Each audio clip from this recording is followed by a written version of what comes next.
क्या अभी घर जाएंगे? हाँ, चलो तुम्हें कुछ दूर तक छोड़ दूं। डॉक्टर ने क्या कहा? कोई डर की बात तो नहीं है ना? नहीं, अभी वैसी कोई बात नहीं है।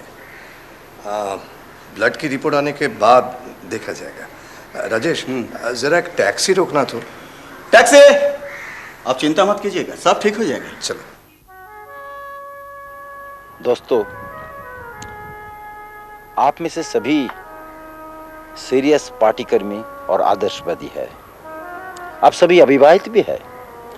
क्या आप में से ऐसा कोई है जो उस लड़की को बचाने के लिए स्वेच्छा से उसे शादी करने को तैयार हो? पता नहीं मुई नौकरानी और कितने दिन लागा करेगी। उठ गए क्या रेवन बाबू? माँ आज भी नहीं आई। माँ नहीं, मुझे ने 1 दिन की छुट्टी ली थी और 10 दिन से गायब है। जा बेटा, ऊपर जरा चाय दिया। चाय हाजिर है। अरे अमित, आओ बैठो बैठो। नहीं, बैठूंगा नहीं। आज वैसे ही सुबह उठने में देर हो गई है।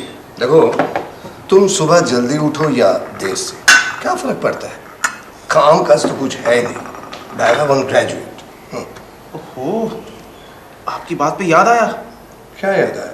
अरे एकदम ख्याल से उतर गया था। आज मेरा पोस्टरिंग का दिन है। पोस्टरिंग? कैसा पोस्टर? पार्टी का पोस्टर। और क्या, मैं चलता हूँ। बैठो बैठो। अमित, ये पार्टी वार्टी का चक्कर अब छोड़ो तो। दरअसल आप तो एस्केपिस्ट है, वरना एक छोटा सा काम, शादी, वो भी इस जीवन में नहीं कर पाए। देखो, शादी नहीं की, इससे देश का कितना भला हुआ। हाँ भला? हाँ। कैसा भला?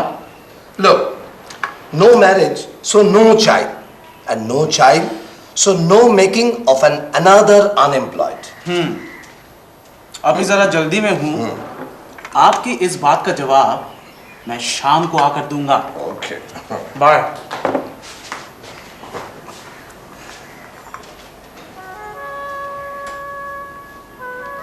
क्या आज आपको ऑफिस नहीं जाना? मैंने तो आपके लिए खाना भी बना लिया है। दरअसल कुछ दिन रेस्ट लेने की इच्छा थी, इसीलिए मैंने छुट्टी ली है। आप परेशान मत होइए। ठीक है, आप रेस्ट लीजिए, पर जितने दिन तक माया नहीं आती उतने दिन तक आप हमारे साथ ही खाना खाइएगा, बस।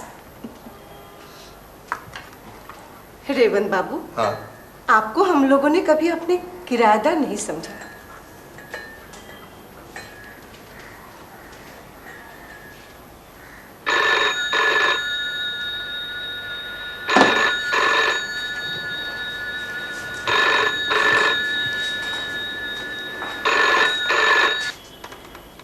हेलो, रेवंत बोल रहा हूँ। ओ राजेश, हाँ ठीक हूँ ठीक हूँ। तुम्हें आने की कोई ज़रूरत नहीं। और सुनो, इतना परेशान होने की कोई बात नहीं।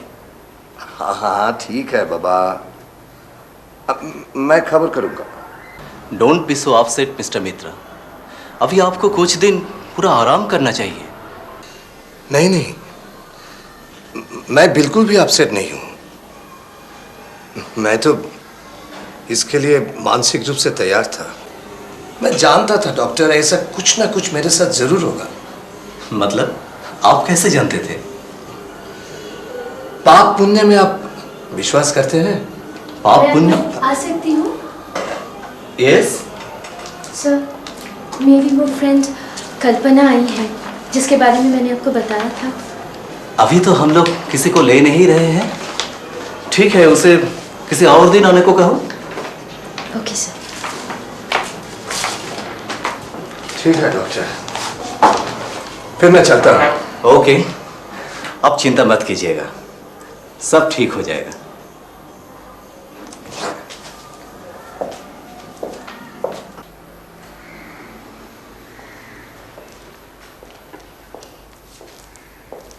सुनिए,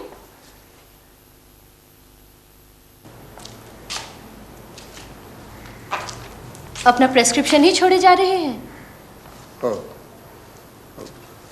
थैंक यू थैंक यू।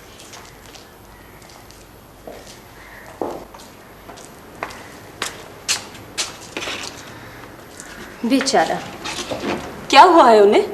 बताती हूँ। इधर कुछ दिनों से मैं तुम लोगों को बहुत परेशान कर रहा हूँ, है ना अमित? कुछ दिन क्यों, अभी तो न जाने कितने महीने परेशान करते रहेंगे। अचानक ऐसी बात क्यों कह रहे हो अमित? माँ से ही पूछिएगा। कुछ सुना है क्या? माँ ने सुना है माया की शादी पक्की हो गई है, अब वो काम पे नहीं आएगी।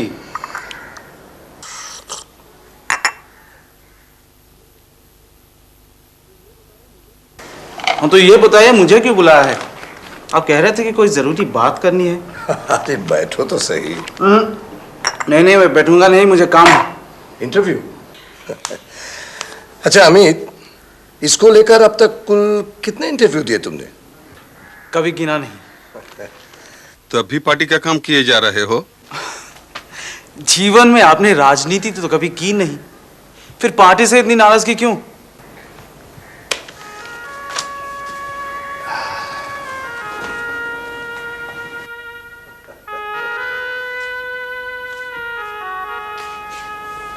तुमसे ये किसने कहा कि मैंने जीवन में कभी राजनीति नहीं की?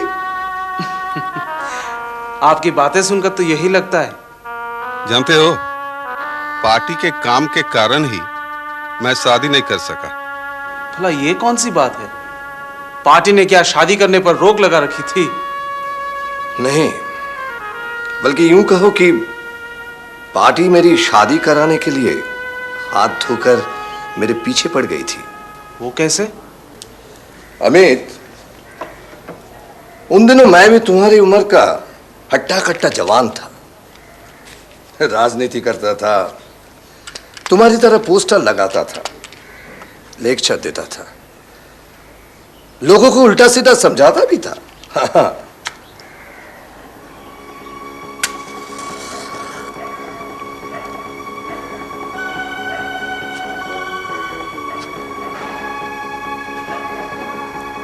एक दिन अचानक पार्टी सेक्रेटरी ने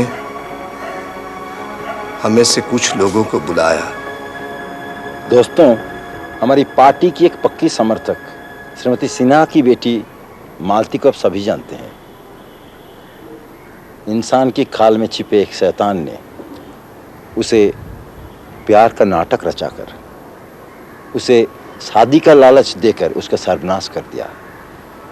नाउ मालती 6 months प्रेग्नेंट। इतने दिनों तक मालती ने शर्म के मारे इस बात को अपनी माँ से छुपा कर रखा था। पर इसी हालत में हम लोग क्या कर सकते हैं? हम लोग उस लड़की को बचा सकते हैं। दोस्तों, आप में से सभी सीरियस पार्टीकर्मी और आदर्शवादी है। आप सभी अविवाहित भी है। क्या आप में से ऐसा कोई है जो उस लड़की को बचाने के लिए स्वेच्छा से उसे शादी करने को तैयार हो?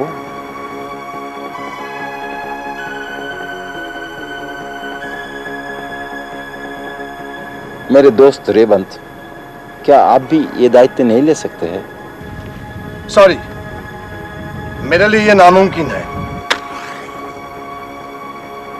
और फिर मैं ये भी समझ नहीं पा रहा हूं कि इतने लोगों के बीच में से आपने मुझे ही क्यों चुना? मैं समझता हूं कि ये सैक्रिफाइस आपके सिवा और किसी के बस का नहीं। माफ कीजिएगा, I am not so generous. मैं चलता हूं।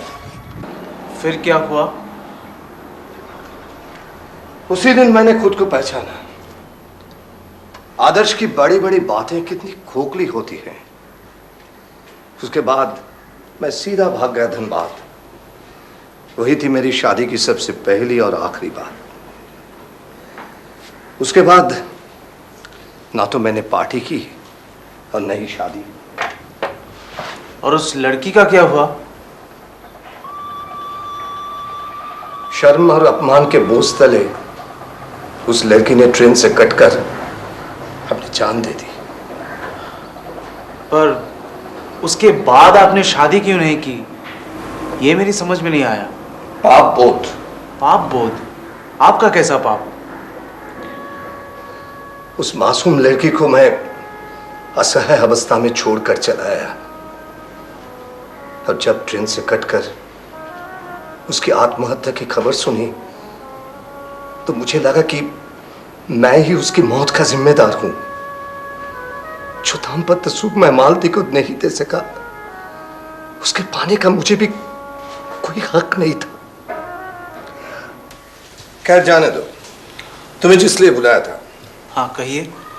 कुछ दिनों से एक बात सोच रहा हूं। कौन सी बात? सोच रहा हूं कि एक वसीयत करूं। वसीयत? अपने धन दौलत की वसीयत? नहीं नहीं नहीं, धन दौलत की नहीं। धन दौलत की नहीं तो फिर किसकी?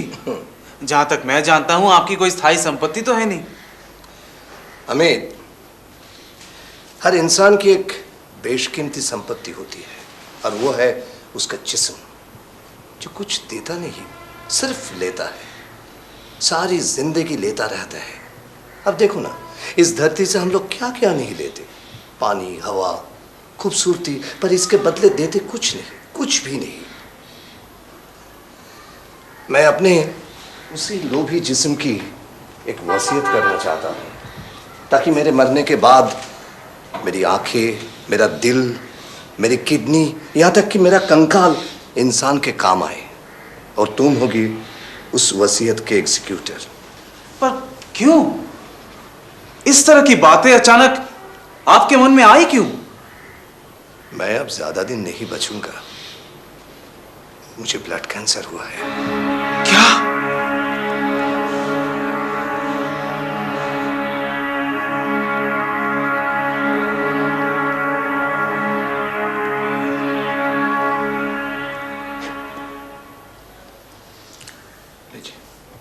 Thank you. पूरे नाम की सिग्नेचर की है तो? जी हाँ। ठीक है।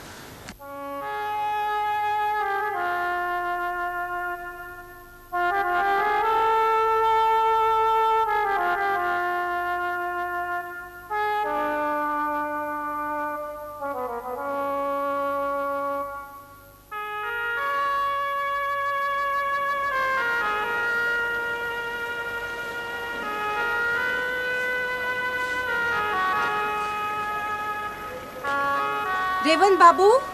हाँ। रेवन बाबू, आपसे एक लड़की मिलना चाहती है। मुझसे मुझसे मिलना चाहती है? हाँ। एक लड़की? कहाँ है? नीचे। चलिए।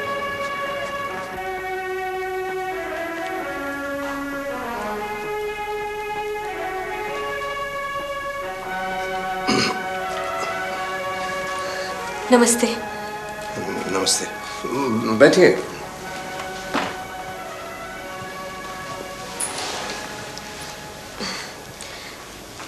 मेरा नाम कल्पना है। माफ कीजिएगा, मैंने आपको पहचाना नहीं। आप मुझे नहीं जानते। मैं सोमा की सहेली हूँ। कौन सोमा? सोमा माने सोमाजीत। उस दिन डॉक्टर गोयल के चेंबर में मिले थे। सो तो ठीक है, पर काम क्या है ये बताइए। काम? काम माने, मैंने सुना है आप बहुत बीमार हैं। तो आप मुझे देखने आए हैं? नहीं, माने मैं आपको ठीक देखने नहीं आई हूँ। तो फिर? जी, अच्छा, आप तो सरकारी नौकरी करते हैं ना? देखिए, मैं कुछ समझ नहीं पा रहा हूँ। साफ साफ बताइए, आप किस लिए आई हैं? बताती हूँ। एक गिलास पानी मिलेगा? हाँ, क्यों नहीं।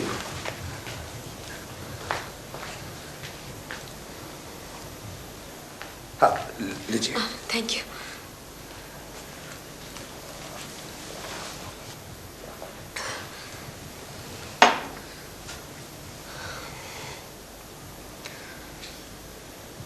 आपको तकलीफ तो होगी, माने आपकी ये नौकरी मुझे मिल सकती है अगर आप मुझे अपनी पत्नी मान ले तो। What? ये क्या बकवास है? कहीं आपका दिमाग तो खराब नहीं हो गया? आप जानती हैं मुझे हुआ क्या है? आप जानती हैं मेरी उम्र क्या है? मैं सब जानती हूँ। पहले आप मेरी पूरी बात तो सुन लीजिए। आप उत्तेजित मत होइए। बैठिए प्लीज। हाँ। प्लीज बैठिए। हाँ।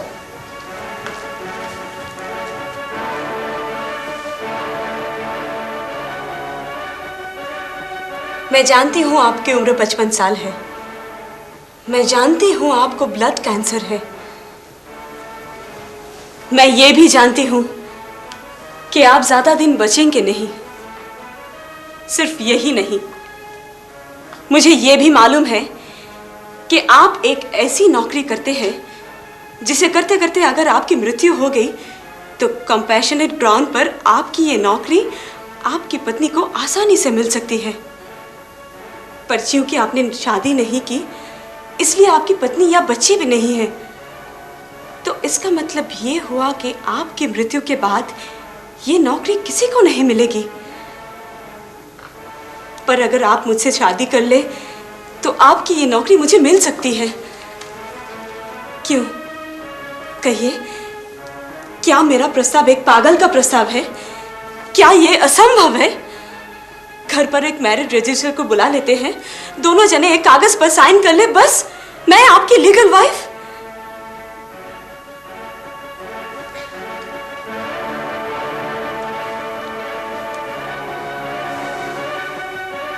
क्यों नहीं कर सकते? आपकी इस मदद से एक लड़की का उद्धार हो सकता है। मैं अपनी सारी जिंदगी के लिए निश्चिंत हो सकती हूँ। मैं अवाक हूं। ताजुब की बात है कि ऐसा अद्भुत आइडिया आखिर तुम्हारे दिमाग में आया कैसे? कितना भयानक प्रस्ताव है तुम्हारा।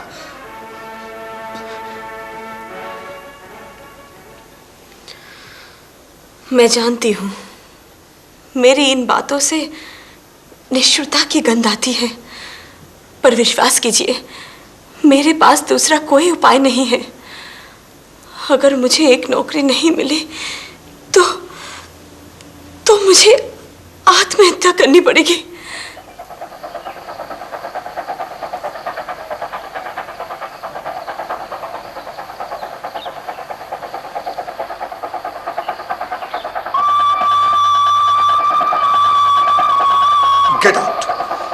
गेट आउट ऐसे ही। Get out. क्या हुआ? क्या बात है?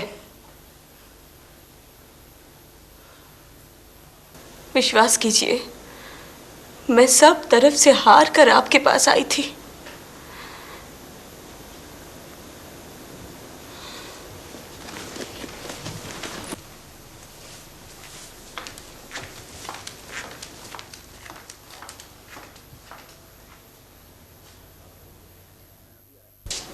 आप बैठिए, मैं अभी आया। I'll be back soon.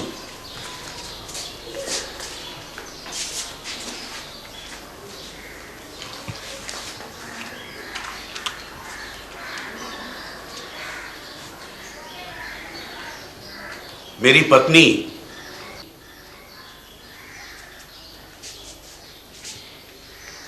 यानी कल्पना की मां। आपकी पत्नी कहाँ है? नहीं है, भाग गई। इस दुनिया से ही भाग गई। खैर उसकी बात छोड़िए, अब बताइए नौकरी कहाँ है, सैलरी कितनी है? कुछ छिपाइएगा मत, साफ साफ बताइएगा। वो तो मुझे सही सही बताएगी नहीं, आपसे ही सुनो। आप बताइए ना, सैलरी कितनी है? How much? अभी ठीक नहीं हुआ है। Private company? पर उसने तो कहा था सरकारी नौकरी। आपसे कहा था? हाँ यही तो कहा था। तो सैलरी की बात नहीं बताई? पागल हैं, वो बात तो पूरी गोल कर गई है, कंप्लीटली। आप कहाँ नौकरी करते हैं? नौकरी? हाँ। मैं? हाँ। नहीं करता। क्यों? यूं ही, माने आई डोंट लाइक इट। दूसरे का हुक्म बजाना मुझे बर्दाश्त नहीं। तो फिर आप यही पूछना चाहते हैं ना कि चलता कैसे है?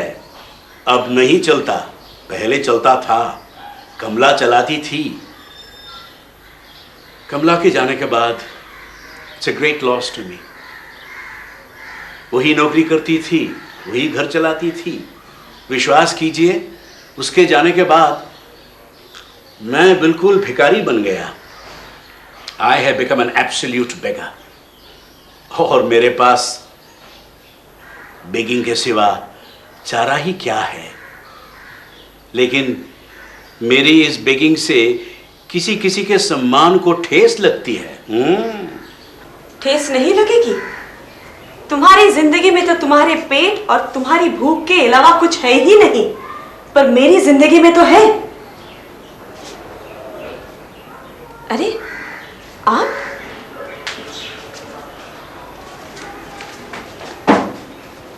यहाँ? हाँ। बैठिए ना। हाँ।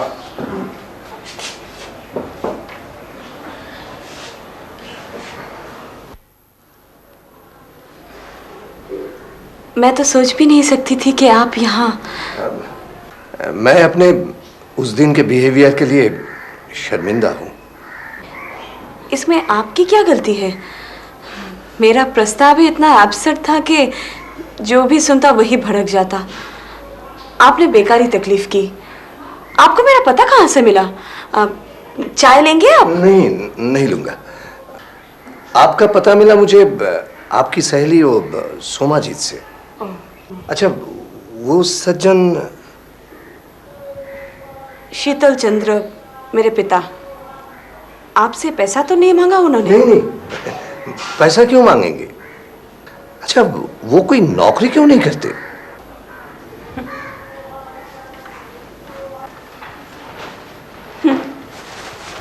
फिर तो रोना ही किस बात का था।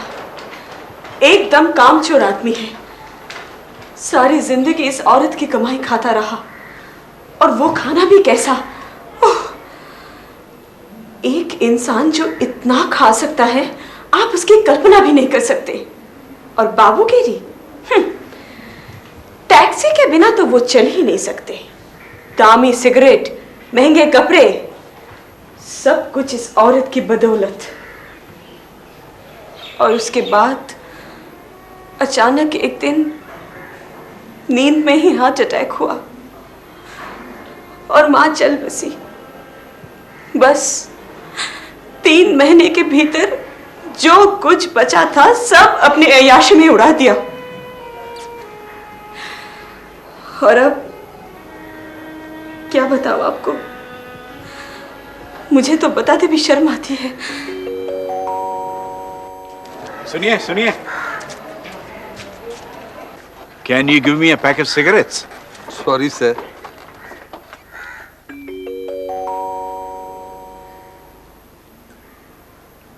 विश्वास कीजिए, मेरे पास इस प्रस्ताव के अलावा और कोई उपाय नहीं था। मैं तैयार हूं।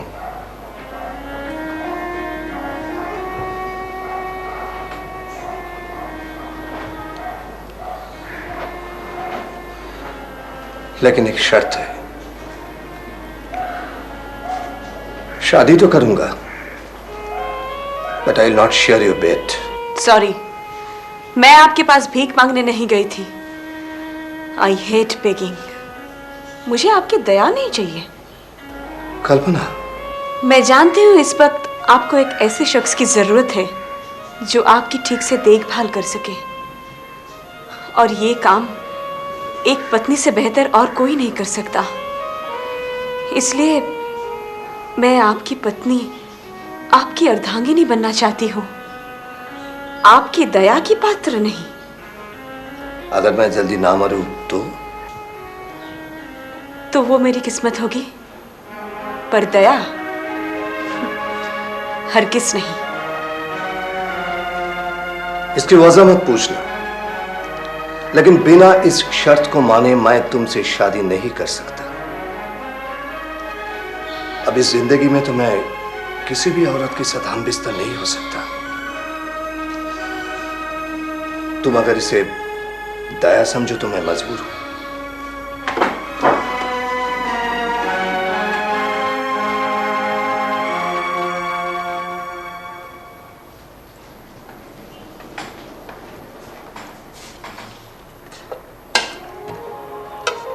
अकेले इतनी तकलीफ क्यों कर रही हो? कोई नौकरानी क्यों नहीं रखती? आप इस बारे में जितना कम ध्यान दे उतना ही बेहतर होगा। आपको और चावल दूं? नहीं इतनी सभा मत कर कल्पना, वरना मेरी जिंदगी के दिन और बढ़ जाएंगे। अमित ने आजकल यहां आना कम कर दिया है। बात क्या है? मुझे क्या पता, मैं क्या उसकी सेक्रेटरी हूँ? नहीं, तुम तो मेरी सेक्रेटरी हो।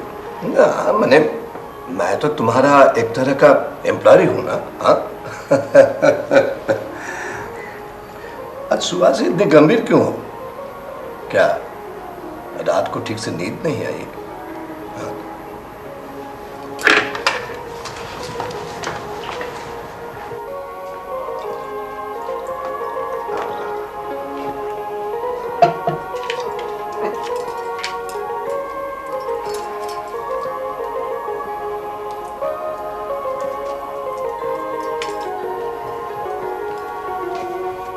लीजिए। आप दवाई ठीक से खाते क्यों नहीं?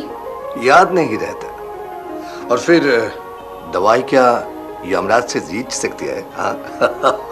आपको इस तरह शहीद बनने को किसने कहा? शहीद बनना तो किस्मत पे लिखा है। किस्मत को तो मैं बदल नहीं सकता ना। वैसा भी तो मैं मरने वाला ही था। कहां से तुम टपक पड़ी? मुफ्त में ही एक त्याग करने का मौका मिल गया, बस।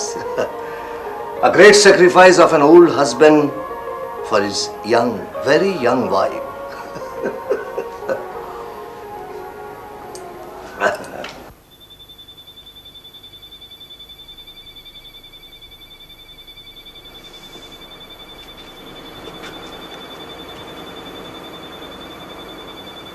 ठंड बढ़ रही है, आप अंदर जाकर सो जाइए। रात के 11 बज रहे हैं। बेहतर होगा कि आप कमरे में रहकर ही ब्रह्मचर्य का पालन कीजिए। कल्पना, तुमने गलती की। मैंने तो पहले ही कहा था कि तुमने गलती की। और जो मर्जी हो कीजिए, पर भगवान के लिए महापुरुषों की तरह प्रवचन मत दीजिए।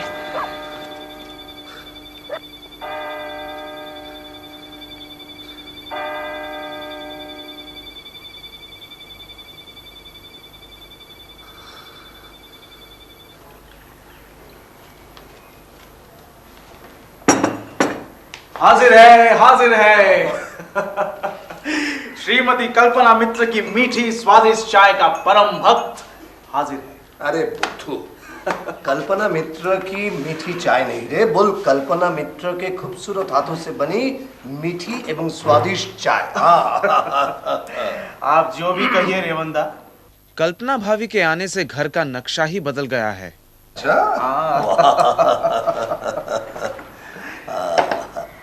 तेरे की क्या हुआ? इतनी अच्छी तारीफ की और इसका कोई रिएक्शन ही नहीं समझे? इसको कहते हैं साइलेंट एंड सिंबॉलिक रिएक्शन, मक्खन लगाना। हाँ, ठीक ही कह रहे हैं आप।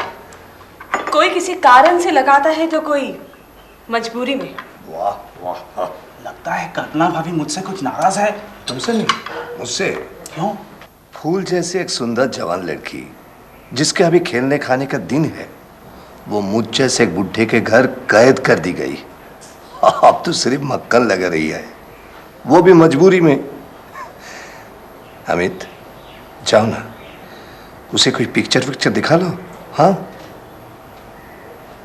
अरे मेरी चाय। बहुत गुस्से में है। ओ, क्या बताओ। ये लीजिए। अरे दूध? आज से आपकी चाय बंद। हाँ? मैंने डॉक्टर गोयल से बात कर ली है। इसका मतलब नेट रिजल्ट ये हुआ कि मेरी सुबह की चाय बंद। आप समझे गुस्सा किस पर है? हाँ हाँ, क्या एकदम बंद? एक कप बेड टी हाँ। और एक कप शाम को, बस। आप जो भी कहिए रेवंदा, शादी के 3 महीने के भीतर ही आपके चेहरे में काफी सुधार हुआ है। अच्छा। और इसकी सारी क्रेडिट जाती है कल्पना भाभी को। आपको यहाँ मेरी वकालत करने को किसने कहा? राइट। मुझे तुरंत यहां से रवाना हो जाना चाहिए। चलता हूं रेवंदा। अरे याद रखना, नौकरी के कंफर्मेशन की मिठाई अभी तक बाकी है।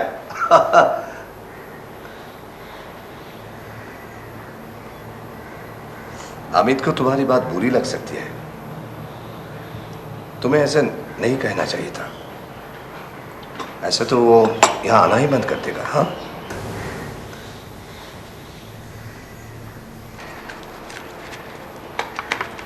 सिगरेट मत पीजिए, प्लीज सिगरेट मत पीजिए। क्यों अपने पैरों पर अपने आप कुल्हाड़ी मार रही हो? हाँ,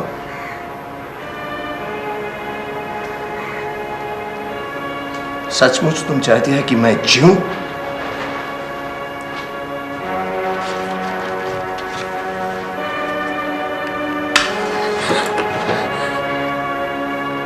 नहीं, मैं नहीं चाहती, मैं नहीं चाहती कि आप जिए। नहीं चाहती, नहीं चाहती, नहीं चाहती। हेलो, कौन? सोमा, तू भी तो मुझे फोन कर सकती थी।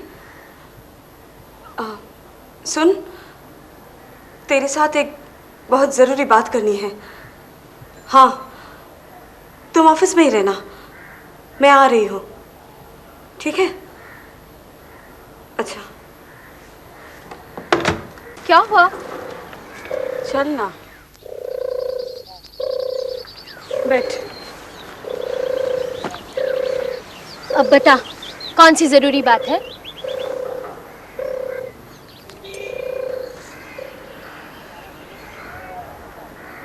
क्या हुआ? तू रो क्यों रही है? बात क्या है कल्पना? अरे क्या बात है, कुछ बता तो सही। मिस्टर मित्र ने कुछ कहा है? फिर? मैंने शायद ठीक नहीं किया सोमा। ठीक नहीं किया माने? क्या वो अच्छा आदमी नहीं है? अच्छा आदमी नहीं होता तो ही ठीक होता। मतलब? ओह, अब समझी।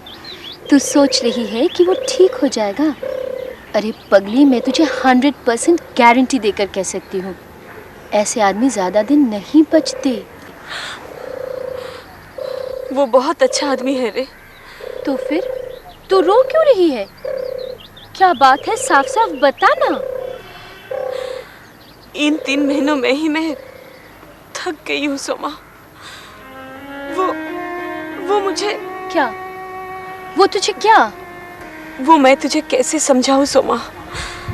वो मुझ पर बहुत तरस खाता है, दया करता है, लेकिन मैंने तो ऐसा नहीं चाहता कि कोई मुझ पर तरस खाए, दया करे। विश्वास करो सोमा, इन 3 महीनों में उसने मुझे हाथ तक नहीं लगाया। क्या कह रही है? पता नहीं, पर इस तरह की दया मैं कभी नहीं लूंगी, कभी नहीं। उसके मरने के बाद मैंने उसकी नौकरी जरूर चाही है, पर साथ ही उससे एक अर्धांगिनी का दर्जा भी चाहा है। क्यों नहीं देगा वो मुझे ये दर्जा? तू ही बता, क्यों नहीं देगा? ये सिर्फ मेरा अपमान करने के लिए है, लेकिन मैं ये कभी बर्दाश्त नहीं करूंगी। मैं उसे जीतने नहीं दूंगी, कभी नहीं। कल्पना,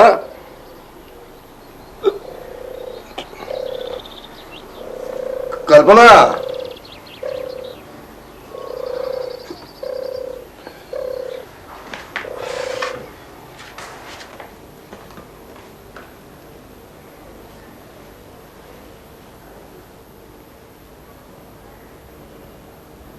कल्पना,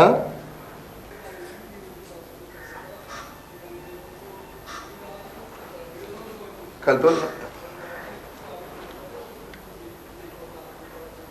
क्या बात है, आप सोए नहीं? नहीं, तुम कहीं बाहर जा रही हो? हाँ, पिक्चर देखने जा रही हूँ। Very good, very good. लेकिन मुझसे तो चलने के लिए नहीं कहा। कहती तो क्या आप जाते? हाँ, जाता तो नहीं। इसीलिए नहीं कहा। अकेले जा रही हो?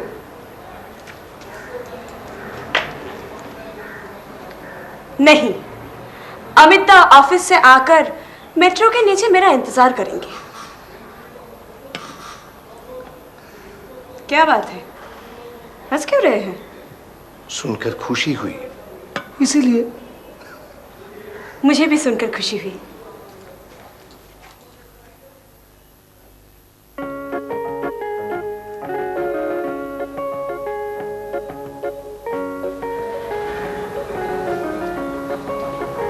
क्या हो रेवंत बाबू, जल गए?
नमस्ते।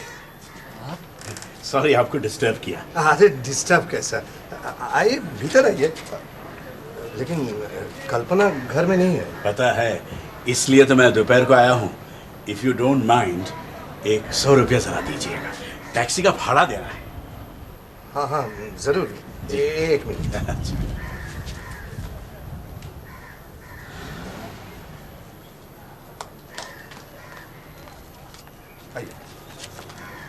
शुक्रिया।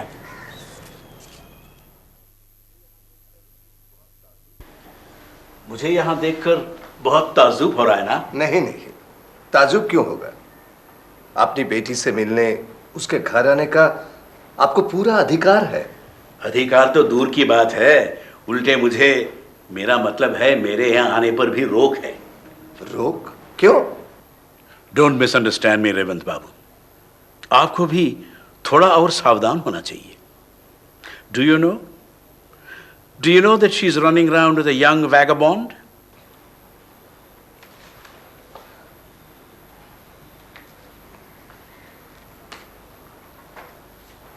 तो क्या आप सिर्फ यही बताने के लिए मेरे पास आए हैं, और वो भी टैक्सी में बैठकर?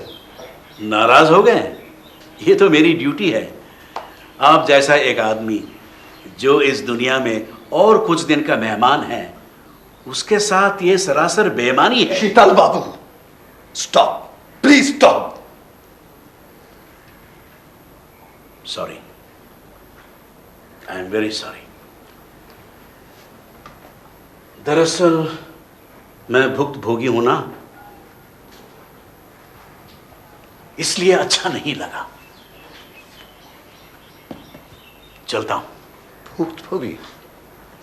यस रेवंत बाबू, आदमी में बहुत भूख होती है, जैसे मुझ में भूख, बहुत भूख, और इसी भूख के कारण मैं सारी जिंदगी परेशान रहा।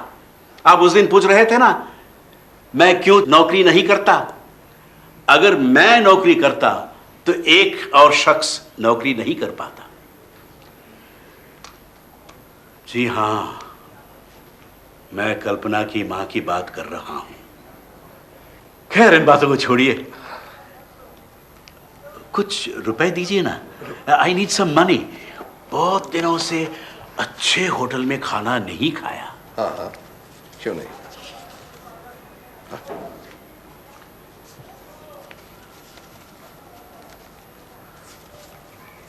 लेकिन ये रुपए मैं नहीं लौटा सकूंगा। नहीं नहीं, लौटाने की कोई जरूरत नहीं है। अच्छा, चलता हूं। एक रिक्वेस्ट है, कल्पना को इसके बारे में कुछ मत बताइएगा। और एक बात, कभी किसी पर दया मत कीजिएगा, इससे न उसका भला होता है न अपना।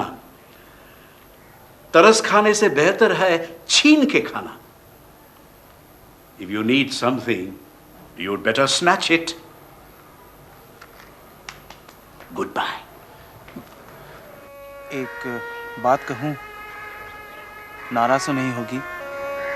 अच्छा, क्या तुम ये जानते हो कि मैं तुम्हारी किस बात पर नाराज होती हूँ और किस पर नहीं? अदद नौकरी के लालच में तुम्हारा ये शादी करना उचित नहीं हुआ। अच्छा, लालच। अच्छा, तुम्हें क्या लगता है अगर मैं तुमसे शादी करती तो वो ठीक होता? उसके पीछे कोई लालच नहीं होती।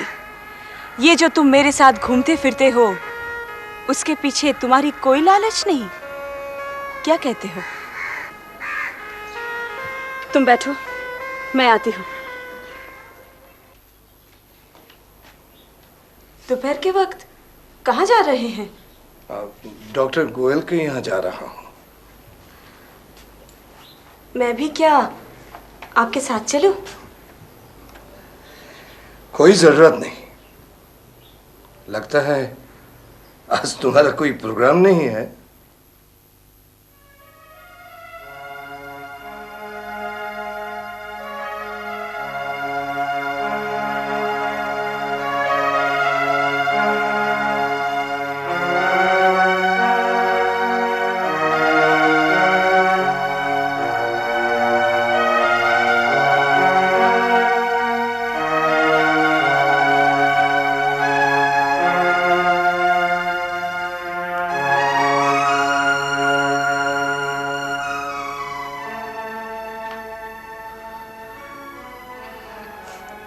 क्या बात है? तुम इस वक्त? हाँ, मैं, लगता है मुझे देखकर तुम्हें खुशी नहीं हुई।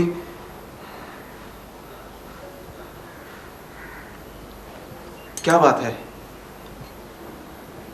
जवाब नहीं दिया। क्यों आए हो इस वक्त? सच सच कहूं, वो ऑफिस में बैठा काम कर रहा था, अचानक तुम्हें देखने की इच्छा हुई। देखने की इच्छा हुई? हाँ। आज दोपहर को तुम्हारे रेवंदा घर पर नहीं रहेंगे, ये बात तुम जानते थे ना? कल्पना, शर्म नहीं आती तुम्हें एक शादीशुदा औरत की ओर हाथ बढ़ाते?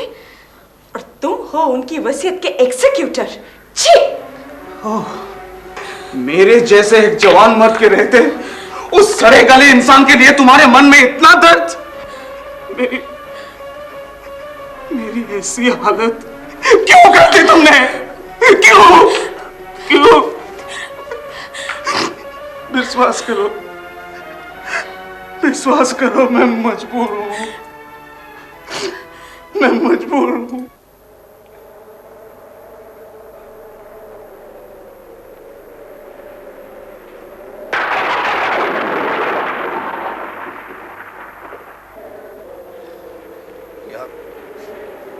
क्यों आई हो?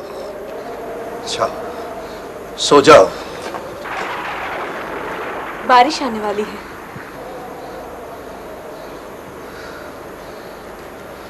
अंदर चलिए। मैं कह रही हूं ना, अंदर चलिए।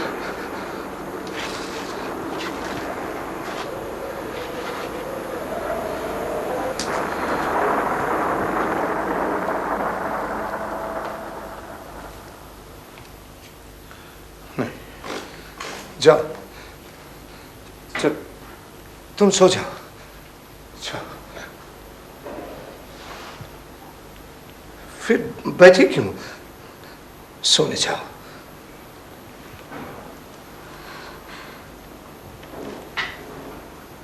मैं ये जानना चाहती हूँ कि मुझ में कमी क्या है, मेरा दोष क्या है?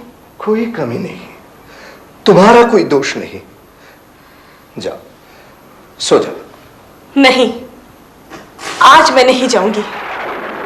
आज मैं ये जानकर रहूंगी कि क्यों इस तरह आप मेरा अपमान कर रहे हैं। तुम अपनी शर्त तोड़ रही हो कल्पना। आपने क्या अपनी सारी शर्तें पूरी की हैं? ऑफ कोर्स की हैं, ऑफ कोर्स। मैंने ऑफिस में डिक्लेरेशन दिया है कि तुम मेरी लीगल वाइफ हो। हाँ, अपने पीएफ और ग्रेचुइटी में तुम्हें अपना नॉमिनी बनाया। अपने बाद तुम्हारी नौकरी की सारी व्यवस्था पक्की कर दी है। ये सारी शर्तें तो पूरी की हैं, पर जो मूल शर्त थी। मूल शर्त? हाँ हाँ, मैं आपकी मरने की बात कर रही हूँ। मरते क्यों नहीं, वही तो थी मूल शर्त। आपके मरे बिना तो मुझे नौकरी नहीं मिलेगी। मैं भी तो अपने आप को कोस रहा हूं कि मुझे मौत क्यों नहीं आती। क्यों नहीं? क्यों मुझे ये कष्ट भोगना पड़ रहा है? ये शारीरिक कष्ट, ये मानसिक कष्ट, किस पाप की सजा है ये?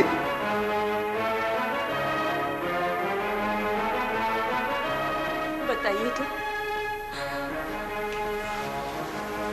क्या मैं बदसूरत हूं, या फिर मैं खुद आपके पास आई थी इसलिए मैं बाजारों या घटिया औरत हूं? छी कल्पना, छी। तो फिर आप मुझे अवॉइड क्यों करते हैं? क्यों अमित की तरफ मुझे जबरन धकेल देते हैं? कौन लगता है वो हमारा? किस अधिकार से भरी दोपहर को वो मेरे कमरे में घुस आता है? क्यों मुझे उसके साथ सिनेमा जाना होगा, घूमने जाना होगा? क्यों मुझे एक अनपढ़ औरत के हाथों अपमानित होना पड़ेगा? क्या मैं एक बाजार औरत हूँ? जवाब दीजिए, इसके लिए जिम्मेदार कौन है? बोलते क्यों नहीं? क्यों नहीं देते मुझे मेरा अधिकार, मेरी मर्यादा? क्यों नहीं? क्यों नहीं? क्यों नहीं? क्यों नहीं देते? क्यों नहीं?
हेलो,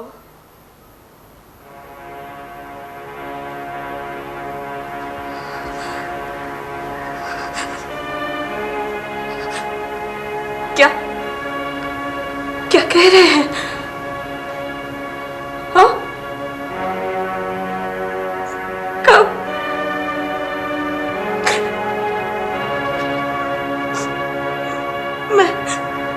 मैं अभी आ रही हूँ। हाँ, अभी आ रही हूँ।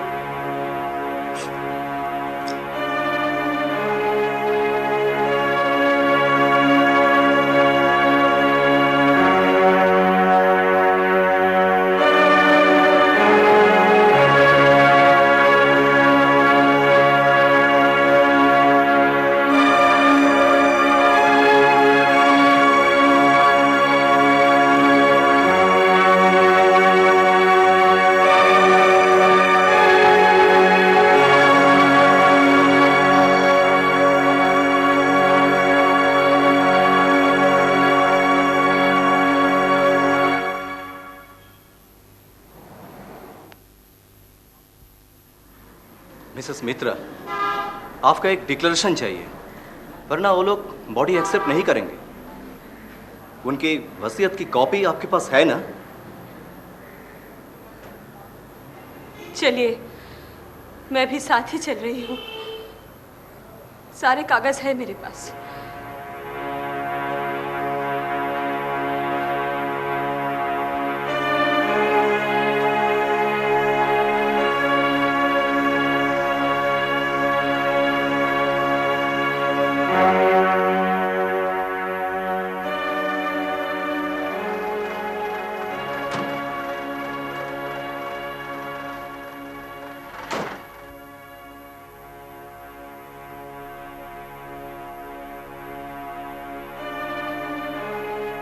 कल्पना, चलता हूं। वक्त पूरा हो गया है। जाने से पहले अपने सारे पाप कबूल करके जाना चाहता हूं। तुमसे पहले भी एक अभागी थी जिसके बारे में मैंने किसी से कुछ नहीं कहा। असल में मालती की इज्जत से खेलने वाला मैं ही था। मालती को पा लेने का बाद मेरा राजनीति में आने का मकसद पूरा हो गया था।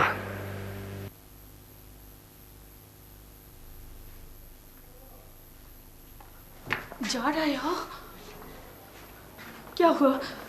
कुछ बोलते क्यों नहीं? मालती, कुछ दिनों के लिए मैं पार्टी के काम से धनबाद जा रहा हूं। जल्दी लौट आऊंगा। माँ को पता चल चुका है। रजिस्ट्री करके जाते तो? देखो ना क्या मुसीबत है। तुम फिक्र मत करना, मैं लौटते ही रजिस्ट्री के लिए नोटिस दूंगा। हाँ, सुनो, माँ कह रही थी कि आज सवेरे तुम लोगों की एक जरूरी मीटिंग थी। हाँ हाँ, अरे उस मीटिंग में ही तो मुझे धनबाद जाने के लिए कहा गया। 2-1 दिन में ही लौट आऊंगा। तुम चिंता मत करना। हाँ,